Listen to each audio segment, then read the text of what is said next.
from America Waves. And then a lot of these fun activations we have around our sporting partners, like the coin toss coin from the NFL playoffs and things like that. Those items too, celebratory items, will be chosen to be installed within the time capsule. So that the selecting of those items is ongoing right now. And then again, ensuring that this thing is going to last 250 years underground. This is something that's not been done that we know of. We've unburied some time capsules that are more than 200 years old, and the contents haven't fared very well. So how do we ensure that those contents survive 250 years? And that's where Jacob and his team at NIST come in, and he's going to share a little bit about the design elements of the vessel itself. Jacob. Thank you. Yeah, so 250 years is a really long time. I mean, when we unbury things from 250 years, you know, a lot of times they're completely degraded. And so, you know, this is a very hard task. And even when it comes to, you know, our best materials that are out there, you know, stainless steels have only been around less than 100 years, or they've been around about 100 years. The stainless steels we're using nowadays are slightly less than that. So, you know, material choice overall is just very hard. Next slide, please. So we have to design a time capsule that can hold lots of materials. So here you can see a cutaway of our time capsule. You can see it is about 36 inches tall and 24 inches in diameter. We have several shelves. There are shelves that are for holding different materials. So those will be stored on multiple shelves. And then there is a special inner time capsule, which will be used for archival paper, which I'll talk a little bit more about in a later slide. So the way we're planning to go about survivability, so the biggest risk to a time capsule is water. So we have to keep the water off of our time capsule. And the way we designed it is with an outer shell. So we have as I mentioned, there's inner chambers and outer chambers. So we actually have 3 layers of protection on this time capsule. The outermost layer is a big metal. It's made out of 316L, which is a special type of stainless steel. And it covers the entire time capsule and protects it in kind of like an air bubble. And this is similar if you've ever been in a swimming pool and you take a bucket, you turn it upside down and you pull it down into the water, it traps an air bubble in the bucket. That's exactly what we're doing here. So we're using the physics of that air pressure to maintain an air bubble surrounding our time capsule at all times. So the time capsule is mounted on a block which raises the time capsule up and keeps it in this air bubble. And then we have our inner chamber, which I showed on the last slide. And then next slide, please. On the innermost, there's a 16-inch diameter chamber, and this is just for archival paper documents. So these are for our most precious items and things we want to preserve for, you know, that we want to preserve definitely for the 250 years. Thanks, Jacob. Let's go back up if we can, just a couple of slides. I just want to talk briefly as what you're looking at here. The purple pink boxes are individual archival boxes that have been assigned to each state. So one of the things that I'm sure keeping me up and probably Rosie too is what if we get to the point in June where we don't have space for everything? We can't have more things than can fit in the time capsule. So we've given each of the states and territories a 5x6 by 2-inch tall archival box. And they were given kind of a prescribed list of content materials to choose from because we can't have things that will be off-gassing, for example, and affecting other things within the capsule. The chemical makeup of the items that go in here over 250 years have to be stable enough to not impact the others. And so that's why you see also this separate, smaller metal vessel for the paper, because that is particularly fragile and susceptible to degradation. And we don't want any of the other elements in the time capsule affecting archival paper that's coming from heads of state and in states and territories and things like that. And then the green boxes will be elements of the commission's materials itself. So there's space in here for each of those entities, very kind of thoughtfully measured out. And that also informed the size and scale of the design itself.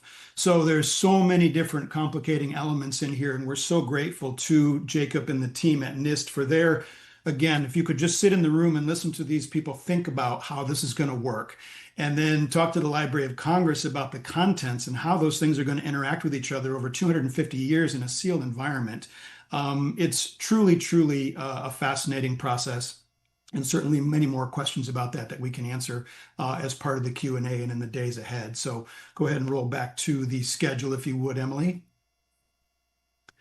So actually, one before this, March 15th is when the states and territories have their ideas due to us electronically to send us what they want to put in the capsule so that we can vet the size, we can vet the material. And then we're also creating replicas of the time capsule that the public can see. So we have a White House Visitor Center display that's happening. That's going to be the entire commission programming. And an element of that will be a replica of the time capsule where there will be a plexi front on it and people can see inside the archival boxes. And they can then write a note on that exhibit to the people of the future. What would you say to citizens in 250 years, and drop that in the box? And a select number of those messages will be chosen and put in the actual time capsule. So that's going to be happening on April 1st, and we'll also have a replica on display in Philadelphia at the Liberty Bell Center as well later this spring. And then May and June, we will unveil the contents. And we'll be photo documenting those contents, and we'll unveil the contents and load them into the capsule at a ceremony at NIST in June. And then it will begin its brief journey up to Philadelphia, where it will go on display in the Liberty Bell Center, the actual capsule, before being put in the ground, likely on the morning of July 4th at Independence Mall. So that's roughly the schedule of events surrounding the capsule going forward.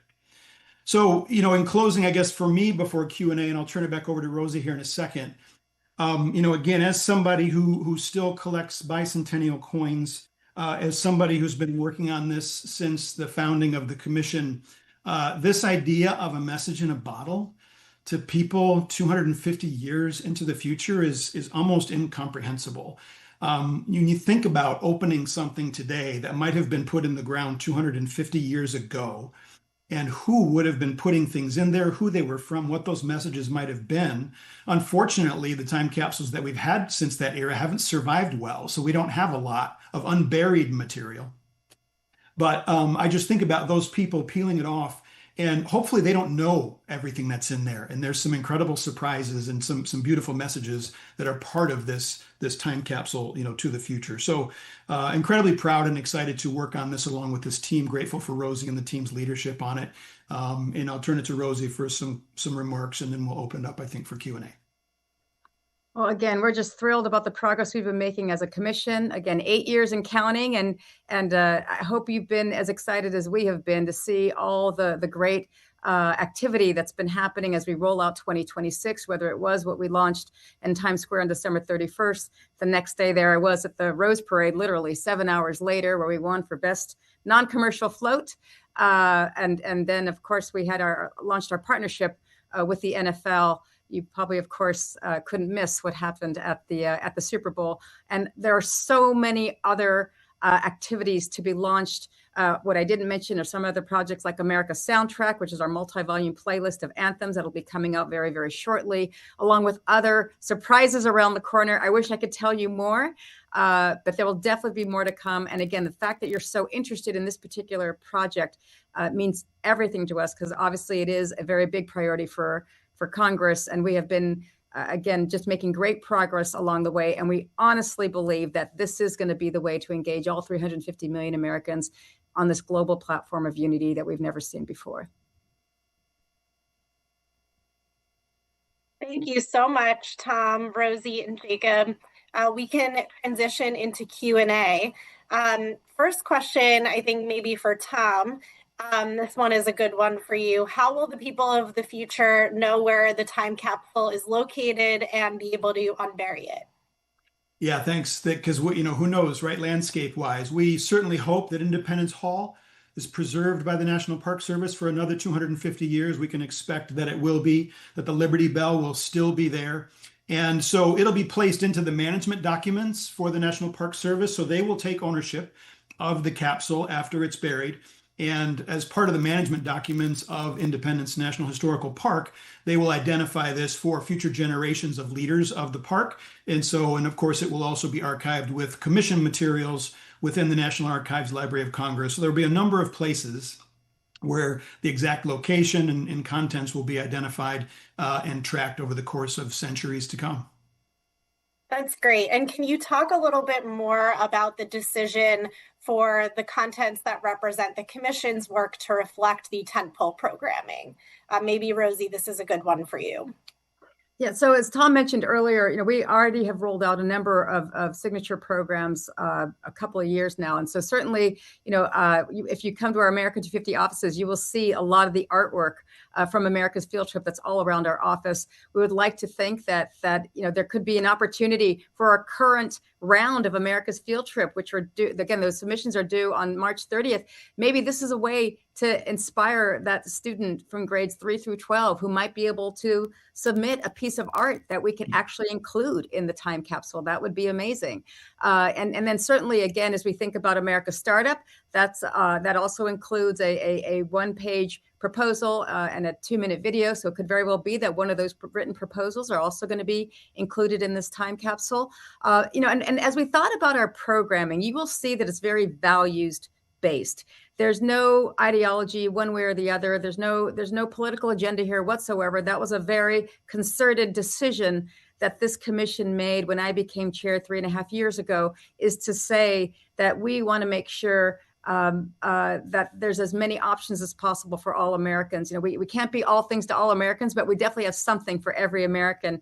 And everything has resonated so well. I would say, even what we're doing with America Gives, when we have that final number of recorded volunteer hours for 2026, that we hope, is it going to be 5 million? Is it going to be 5 billion? We don't know what that's going to look like, but certainly whatever that number is, we can certainly, again, include what that process looked like as part of this time capsule, and maybe highlight some of those great partners who helped along the way. So again, I see this as a culmination. I think the time capsule is going to be very representative of the work that's been done to date. Even though it is going to be sealed before our moments of July 4th, we can certainly take some opportunities to put some items in there that reflect what happened on July 4th. Maybe there's some surprise pieces from the ball drop on July 3rd that we can think about. Again, I think the sky's the limit.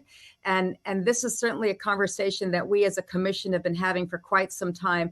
And the fact that we've been able to have this unanimous process for our programming leads me to believe that how this time capsule is going to reflect both that process and those elements of the programming is going to be very, very important. And we know this is resonating. We know it's working. We know this is what Congress wants. Congress is on board with us in terms of their support as a caucus and as members of our commission as well. They've been extremely helpful and thoughtful every step of the way. So we've been very, very fortunate to have kind of the right composition, the right thought process, the right strategic vision to make this for every American out there. Great, thank you. Jacob, this is a good question for you. You had talked about some other time capsules not preserving well over time. Can you talk about any other capsules that you may be aware of that have been opened recently or that have been constructed over time, and how you took learnings from those to apply to this project? Yeah, so a lot of time capsules, are square in shape, and anytime you have a corner, right, that's where it's going to fail. So, that's why, we really chose the round design. Additionally, we took a lot of experience from, vacuum chambers. So, the US has a lot of experience with high vacuum chambers. We designed these chambers that are all ultra sealed from preventing air or anything in. And we took a lot of learning from that as well.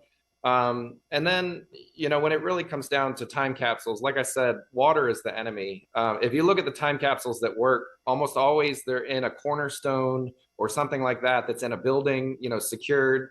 But this one is going in the ground. And so we kind of had to, design around that and to to figure out the best way to make it survivable for 250 years. And one of the most instructive recent examples was from West Point.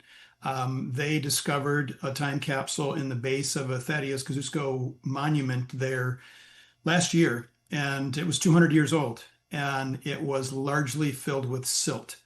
There were a few coins that survived, medallions, but whatever else was in there, there's no record of it. That was another example of the box structure that Jacob talked about, and the water infiltration and dirt and silt infiltration destroyed whatever else was in there. So that's a recent example of one that I think we can take some instruction from also. Great. We have two questions related to the state and territory contributions. So the first one is, what are some of the objects you expect states to include in their time capsule space? And then on a related note, beyond materials, issue, and size, what kind of content guidelines are the states and territories given? Tom, do you want to take this one? Yeah, we've gotten a few questions from states. I don't know if I need to out any states. I will out Hawaii. So we had told the states they could have a one piece of paper that would go in the inner vessel, and whatever they want that to be, a poem or a piece of artwork or a letter from a governor or whatever that might be, and then something to fit in their box.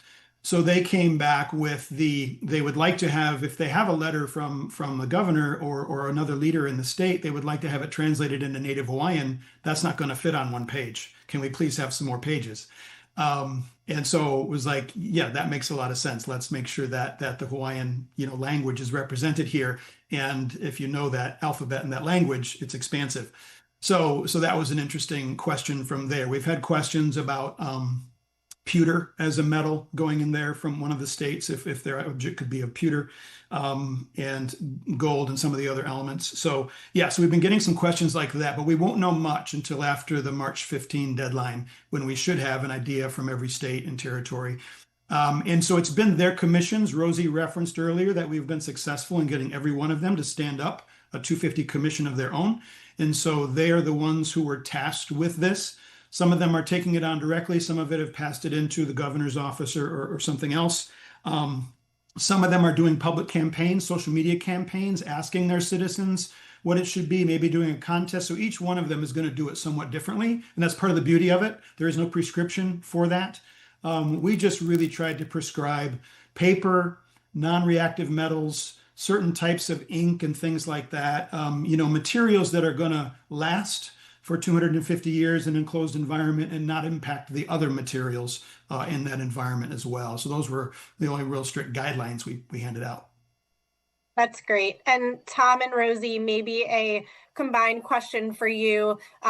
That's great to hear that some of the states are asking their constituents for ideas and suggestions for their contributions. Can you talk about, between you and Rosie, the thought process on maybe not opening that up to the public for the America 250 contributions, and the balance between the scientific aspect of this and being sure that we're being representative of the country at this moment in time? Yeah, let me start. So we were very intentional about making sure that we empowered the states. We basically set the table for all to come and make sure that we weren't very prescriptive about their own narrative. It was very, very important for them to own their narrative. If you think about who we were as a country in 1776, we are a nation of nations. If you think about Alaska was Russia and Hawaii was its own kingdom, and California was Spain, Mexico, and of course Texas at one point had 6 different flags flying over it.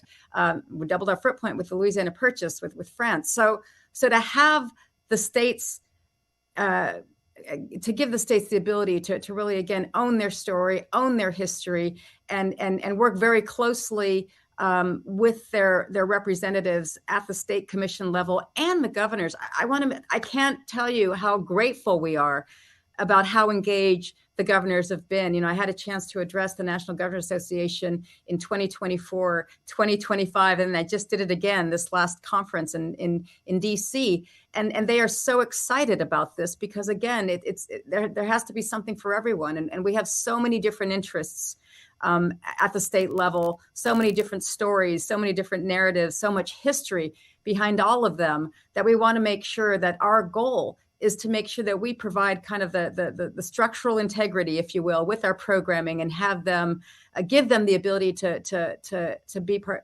participate in our programming, or even as we think about their own programming, how can we help elevate and amplify that? So we've had, for example, we've had these state and territory convenings every year with representatives from all 56 parts of the country come in, share ideas, have these peer-to-peer relationships, and again, provide resources to them in terms of what they can, how can they can think about, again, either participating in our programming or supporting their programming.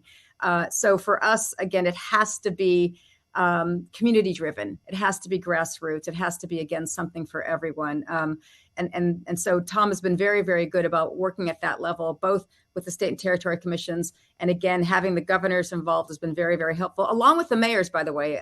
Our mayors, we have 4 priority cities identified in our enabling legislation that include Boston, New York, Philadelphia, and Charleston, South Carolina. And so making sure, again, that those areas are also well represented in our programming and in our processes is very important to us. Yeah, I just echo that. Rosie has created a small but effective team for A250, but we need force multipliers to reach all those 350 million Americans. And so the state and territory commissions are the way that we do that. And we then can focus on the 3 branches of government to get elements for the capsule, our programming to get elements for the capsule, but we have to rely on the states and territories to engage the rest of the country. And so it appears as though that's going to be, pretty successful, and we're very happy with that model. Great. We have a couple of questions related to just the events around the burial, July 4th, and then as it relates to, if this relates to the potential special convening of Congress on July 2nd in Philadelphia.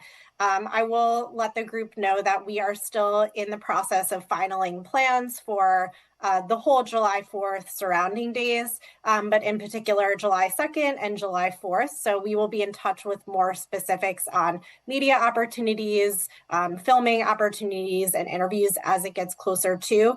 But Tom, do you mind speaking a little bit about the plans to have the capsule on display on July 2nd and then the burial on July 4th? As much as you're able to share for now. Yeah, no, the National Park Service has been really, really generous with their time and support, and offering space within the Liberty Bell Center, for example, for the capsule to be on public display in the weeks leading up to July 2 through 4. The Philly's big celebration, one of them is on July 2. They have something called the Red, White, and Blue To-Do, which is a big day-long festival in Philadelphia that culminates on the Independence Mall with a stage, military band, a big picnic, and things like that. So that July 2 will be an opportunity for us to talk to the assembled crowd there about the time capsule and acknowledge its burial. The 4th of July obviously has so many things happening all over the country. Commissioners, members of Congress are going to be spread throughout the nation, as they should be that day. So we expect that the burial ceremony will be much smaller, and maybe a media event with some others, but all that again is still to be determined. So, but July 2 will be the day that we really celebrate with a large group of people what the time capsule is, what's in it, in those days surrounding July 4th before it goes in the ground. Great. And then Tom, can you just clarify as well, if there is a special convening of Congress that is separate from the time capsule display plan? Yes, a special convening would have no direct relationship to the time capsule. We would hope they would then be able to see the capsule, whatever members are in Philadelphia on July 2, and attend the events surrounding remarks about the time capsule, but there won't be a particular event like a burial or something on July 2. So the special convening really will be its own event and not directly tied to the time capsule in any tangible way. Great, thank you. Jacob, this is a good question for you. How did you consider environmental factors, things like climate change, just environmental conditions at the burial site in your scientific planning? Independence Hall is about 30 feet above sea level. So I think we should be good for 250 years. So the design of our outer shell is, because we're underground, we do get rains and things like that, and it is possible that the burial area could get flooded with water, and our design is accounting for that. So it shouldn't see water, even if if we get torrential rains or anything like that that would flood the burial site. It should be 100% sealed just with that outer shell because of that. The inner shell is also sealed. I should have specified that all the levels are sealed, are 100% sealed. So even if water does happen to get in that outermost shell, like if in 200 years the outermost shell fails, our inner shell is still sealed. So we're using multiple levels of protection, which is how we're planning to survive. Thank you. Great science experiments. Take the cup in a full, tub and have kids push it down into the tub and see how the air inside is unaffected by the water. It's just a quick way to understand how the bell jar functions. Again, if there's anything climate related that happens around Philadelphia that obviously would impact the Liberty Bell, it would impact Independence Hall, the time capsule will be, should it ever need to be relocated, it'll be part of, all of the precious elements that make up that site for sure. Great.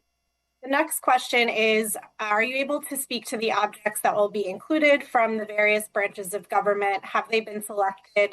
Rosie, do you want to start just by explaining the commission's relationship and role to represent all three branches? And then Tom, if you want to add in on more specifics for those objects. Yeah, absolutely. So as mentioned in our legislation, we represent all three branches of government. We're the only national organization charged by Congress to lead the planning of the 250th anniversary of the signing of the Declaration of Independence. So I am at the discretion of the president. I was appointed by President Biden in July of 2022 and been working very, very closely with the administration to date. It was my recommendation for the executive order that became Task Force 250 almost a year ago when the president issued that executive order to mobilize all the federal agencies to begin their own planning efforts for the 250th.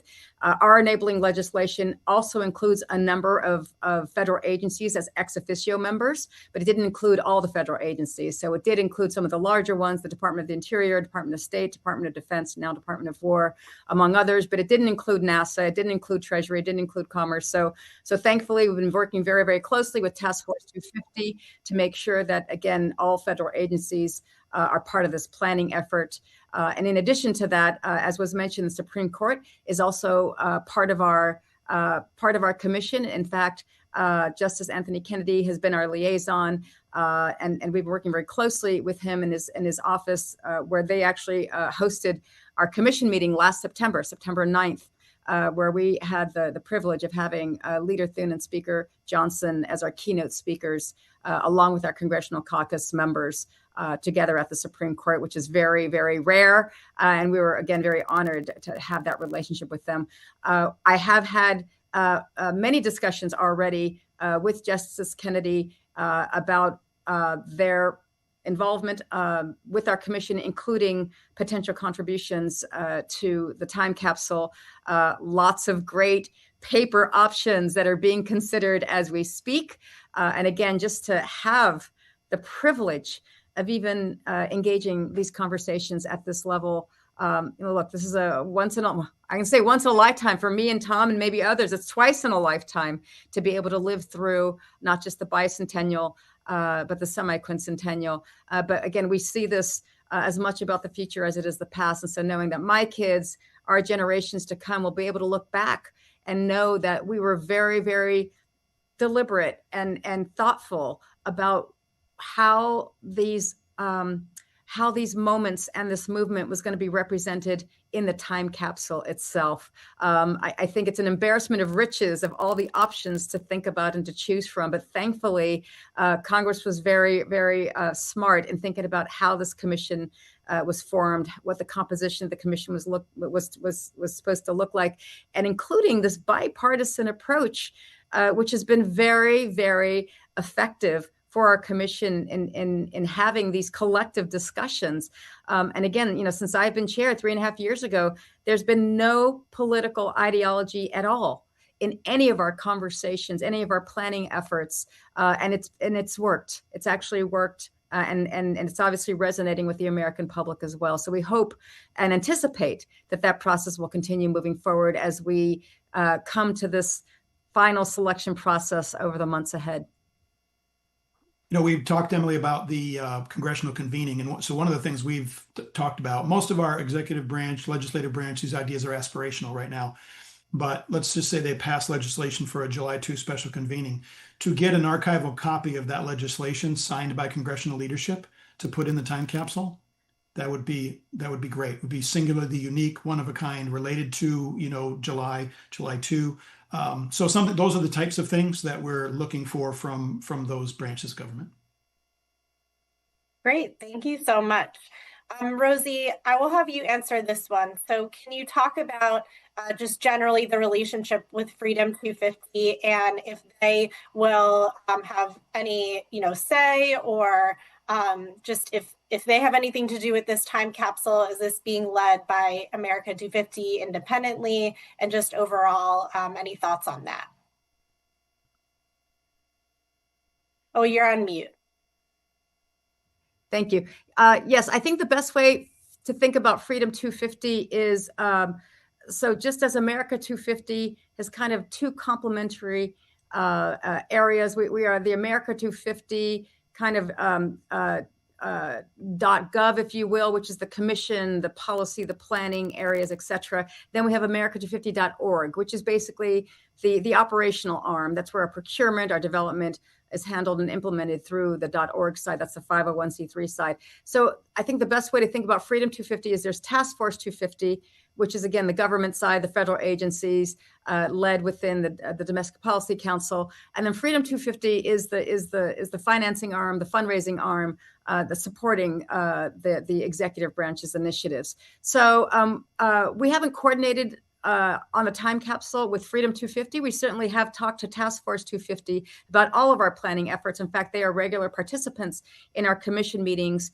and intermittent meetings where we are kind of planning and coordinating together. So they've been great partners along the way. But we see the time capsule as mandated by Congress as this ability to represent all three branches of government equally. And so we will continue down that path of working with our commission members and Task Force 250 to get their feedback as well. Great. And Rosie, you went off camera, I think, accidentally, if you want to come back. But I just put a call out to any final questions as we reach the last few minutes.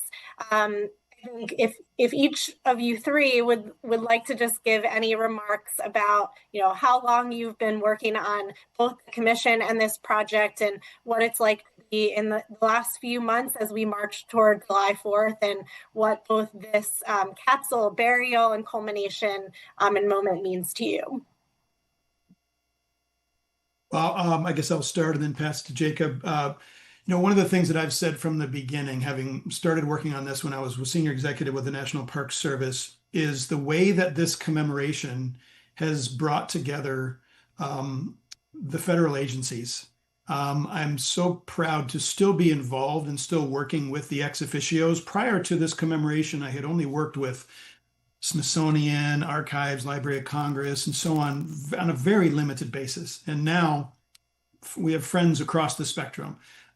Because we've all been working on this commemoration together, and now add, Jacob and Jay and the team at NIST, and it just continues to grow. And these folks that are public servants out there working through their federal agencies to see this commemoration through. It's part of what makes me proud to be an American, right? That the way that our federal government works together, hand in glove, on these things like this. So honestly, that's really something in this project that comes through, and actually in all of our projects, is how we are hand in glove. We have an ex officio call this afternoon, and there's so many federal agencies who aren't congressional ex officios that say, "Can I come to the meeting?" I'm like, absolutely, yes, yes, yes. So to see our federal government working together like that on something like this, it just inspires me every day, and very proud to be a part of it, and anxious to see this project through to completion. Jacob? Yeah, so I've actually only been on the project less than a year. Yeah, so as Tom mentioned, our head design engineer, Jay, has done a lot of the work on designing and doing all the engineering drawings that you saw in the presentation. But it's been, I've really enjoyed the project. I mean, as an engineer, to come to us with a problem, I mean, this is typical American to me, right? You come to with a huge challenge and then we overcome it. And that's, to me, it is exciting, and it's great to be part of this project. And it's a great team. It's been a great team to work with. And the stuff just gets done, so it's been a lot of fun. When I look at Tom and Jacob, I think there are two amazing examples of committed public servants. I literally plucked Tom after his service, 35 years at the National Park Service, when he was our ex officio representative from Interior. And literally the second he left is when I approached him about coming on board as a consultant with us, and never looked back, right, Tom? No retirement for him.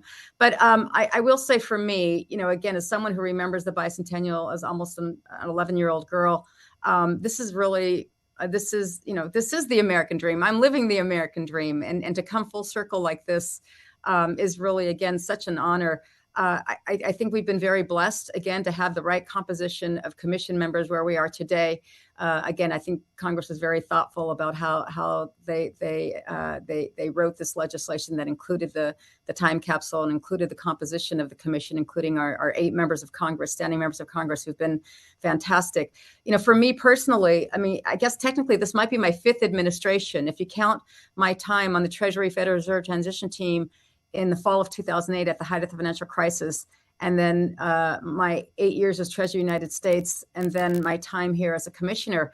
Whew, it's a lot. But I would say, I came from the private sector before I joined the administration, and I would do it all over again. If it was the fall of 2008 at the height of the financial crisis, I would do it all over again. And so to have this kind of culmination of this career path, and with this honor to serve my country in this way, there are really no words for it. I am the biggest patriot out there for someone who is the daughter of immigrants, who was raised by a single mother, raised all 9 of us in this great country, sent all 9 of us off to college, and to see my kids, thrive as they are thriving today. I've never been more proud to be an American. And people ask me all the time, how do you know you're going to be successful in 2026? And my answer is the same. 2 things. I would say, one is I want as many Americans as possible to feel like this is the land of opportunity all over again. And hopefully our programming makes people feel that way.